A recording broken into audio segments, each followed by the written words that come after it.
Durante o momento que eu gravo esse editorial, ainda está acontecendo a sabatina do Zanin, embora seja quase que pro forma, até para que nós, população brasileira, cidadão, pagador de impostos, conheça um pouco mais alguém que recebe o nosso dinheiro, que recebe dos nossos impostos e que pode querer mandar em toda a população, como acontece com muitos dessa Suprema Corte. Mas o fato aqui, e é interessante a gente discutir aqui, é que a parte conservadora, o pessoal da direita, não está nem um pouco feliz com a indicação do Zanin. Mas sabe o que é mais engraçado disso tudo? Eu acho que a esquerda, aquela militante, está mais chateada do que a própria direita. Vocês vão entender o porquê. Eles queriam emplacar uma mulher negra, defensora de pautas militantes. Encararam um homem branco, defensor do capitalismo e que, na hora de entrar, sinalizou a ala evangélica e não a ala militante petista. De toda forma, ele já estava garantido lá dentro, mas mesmo assim ele preferiu agir dessa forma. Presta atenção o que eu achei interessante aqui. Uma matéria do UOL. 3 foram os pontos que a militância espuma a boca quando vai defender esse assunto. Opinião do Zanin sobre drogas, sobre aborto e sobre marco temporal. Ou seja, assuntos que estão em voga no STF agora. E aqui o Magno Malta fez um trabalho impecável, sendo cirúrgico nesses pontos em específico. Quando indagado sobre as drogas, a resposta foi de longe aquilo que a militância petista esperava. Ele falou que a droga é um mal, precisa ser combatida. Tá certo, ele não entrou no ponto jurídico, se ele vai ou não, dentro desse prisma, manter a criminalização das drogas, ou se vai votar, como alguns já sinalizaram, pela descriminalização das drogas. Mas ele poderia ter acenado a militância, não fez. Ele falou que droga é um mal, tem que ser combatido e disse que o Senado tem que endurecer a legislação no combate às drogas. Pois é, essa fala dele chamou a atenção e acendeu o alerta aí de uma turminha da esquerda. Segundo ponto, foi perguntado sobre o aborto. Ele falou que é um defensor da vida. O Magno Malta, quem fez essa pergunta, e disse: e com relação ao aborto? E citou inclusive um projeto de lei do Magno Malta, que é conhecido como a Lei da Vida, que enrijece critérios para o aborto. O Zanin respondeu para o Magno Malta, mesmo depois do Magno Malta já dizer que não ia votar a favor dele. O Zanin respondeu: eu sou pró-vida, sou a favor da vida.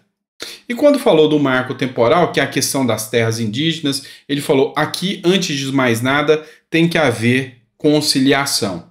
E o importante é a evolução do país. Pois é, parece até alguém de direita falando. Lógico, eu não vou me seduzir, não pense que eu sou alguém que vai se enganar com falas bonitas desse ou daquele ministro do STF. Afinal, eles mudam de posicionamento igual a gente troca de roupa. É de acordo com o que convém. Mas me chamou a atenção. Zanin já está garantido. A fala no Senado ali, a sabatina é pro forma. E mesmo assim, ele falou aquilo que não se esperava que ele fosse dizer. Achava-se que ele ia falar para o público militante do Lula e não falou. É lógico, ele vai defender Lula? Vai. Ele vai ser a favor do Lula? Vai. Mas ele vai ser militante de esquerda? Já começa a ter minhas dúvidas. E eu acho que a esquerda já está mais preocupada com o Zanin do que com as indicações do Bolsonaro. Vamos ver o que vai acontecer aí, né? Beleza. Outra pauta que a gente precisa conversar com vocês agora é sobre a CPMI dos atos do dia 8 de janeiro. A gente sabe muito bem, isso aqui não é novidade para ninguém, que se eu pudesse colocar um adjetivo para a mídia, principalmente durante o período eleitoral, coloca um adjetivo para a mídia: puxadinho do PT. Eu chamaria de puxadinho do PT e da esquerda.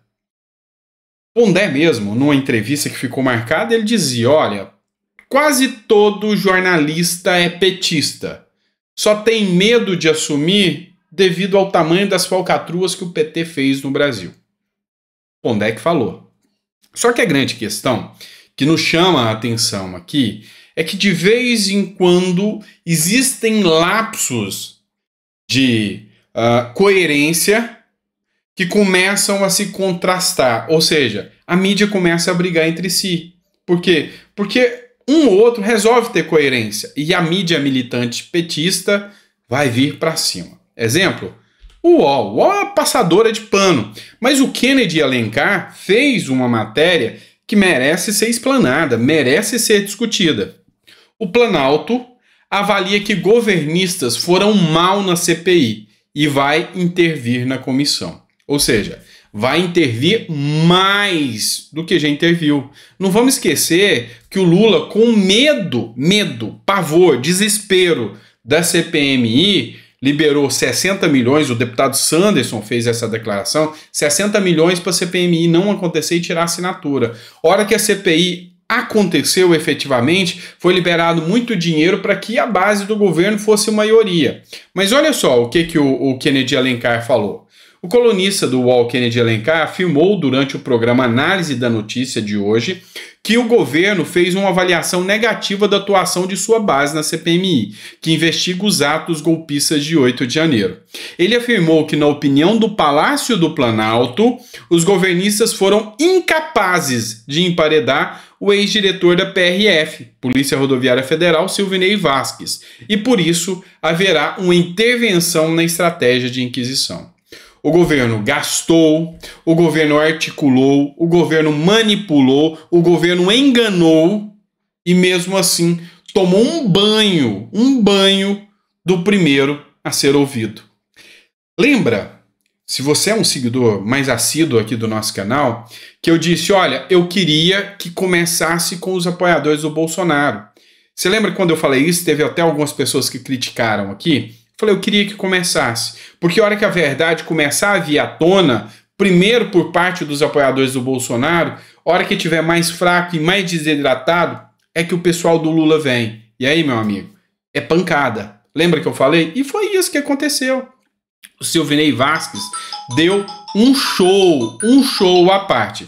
Desculpem um celular aqui, eu não vou nem editar o vídeo. Bora lá. Deu um show à parte. Detonou, matou a pau.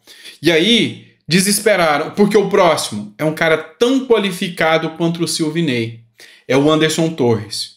E aí, virou ao avesso. Por quê? Porque a mídia fez todo um papel, montou quase que um gabinete paralelo para trazer Elisiane Gama, para trazer toda a narrativa do governo.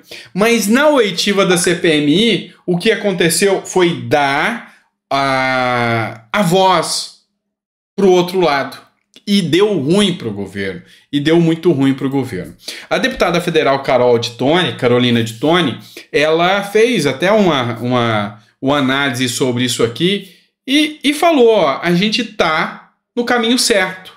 Porque até a UOL, que é uma mídia passadora de pano, já está reconhecendo que tem alguma coisa errada e que a oposição está conseguindo provar aquilo que todo mundo já sabe, que tem alguma coisa a ser escondida pelo governo. Aí, a matéria do Correio Brasiliense trouxe um ponto aqui interessante. O ex-diretor da PRF, que é o Silvinei Vasquez, tentou blindar o Bolsonaro na CPMI de 8 de janeiro. Mas se você fizer a leitura desse material aqui, desse editorial, você vai ver que ela fala que ele conseguiu demonstrar que Bolsonaro não tinha nada a ver nem com os atos antidemocráticos do dia 8 de janeiro e nem com a atuação da PRF.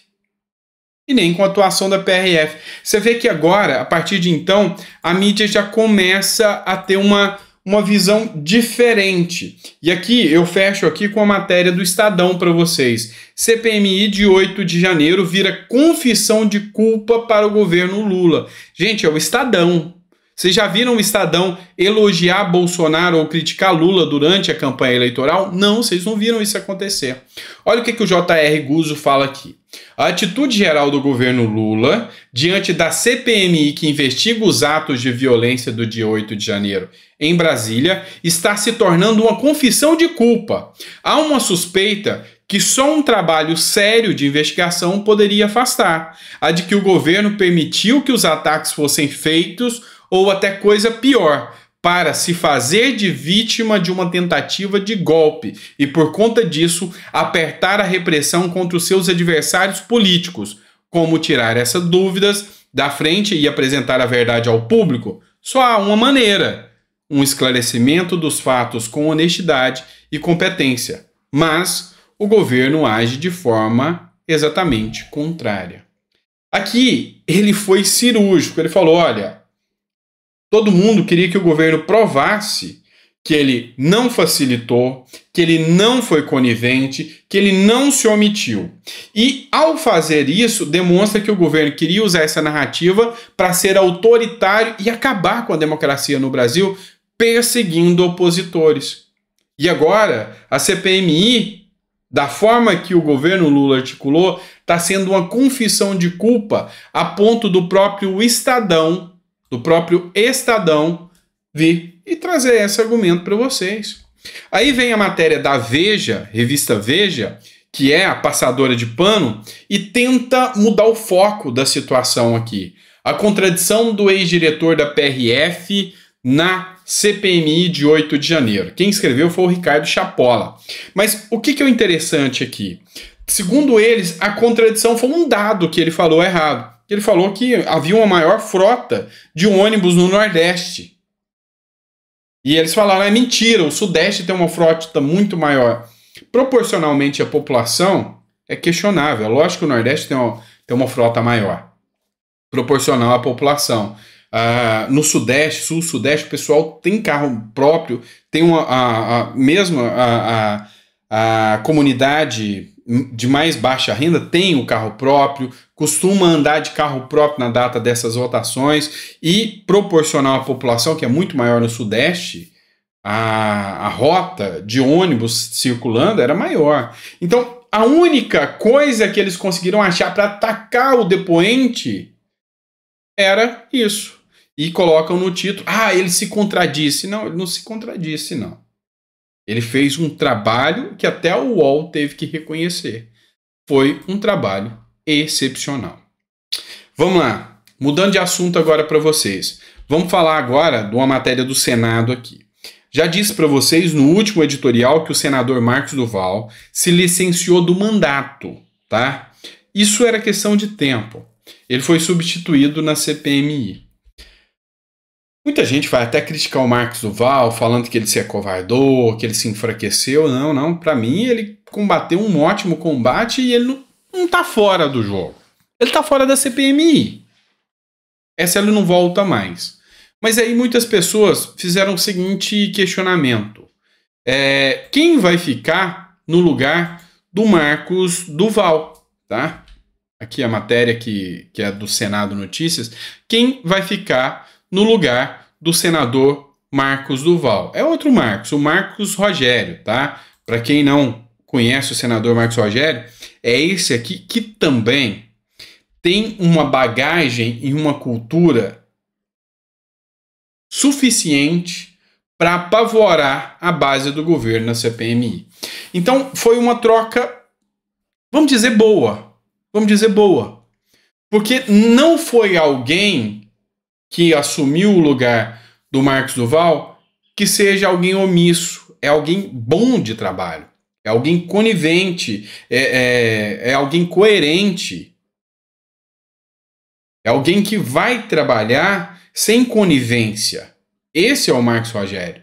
E assim, o cara sempre mostrou uma postura bem firme no trabalho dele. Então, quanto à mudança do Marcos Duval, eu acho interessante porque assumiu um cara que tem argumentos bons próprios. Lógico que Marcos Duval pode continuar atuando como se diz, no backstage.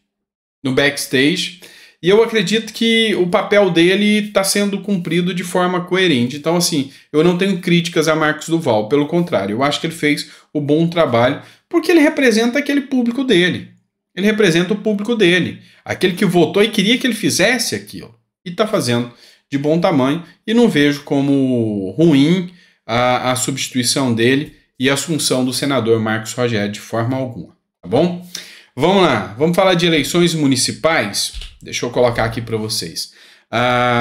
Esse jornal é um jornal do Rio Grande do Norte. O pré-candidato a prefeito de Natal, Girão, diz que receber apoio de Álvaro Dias é fundamental.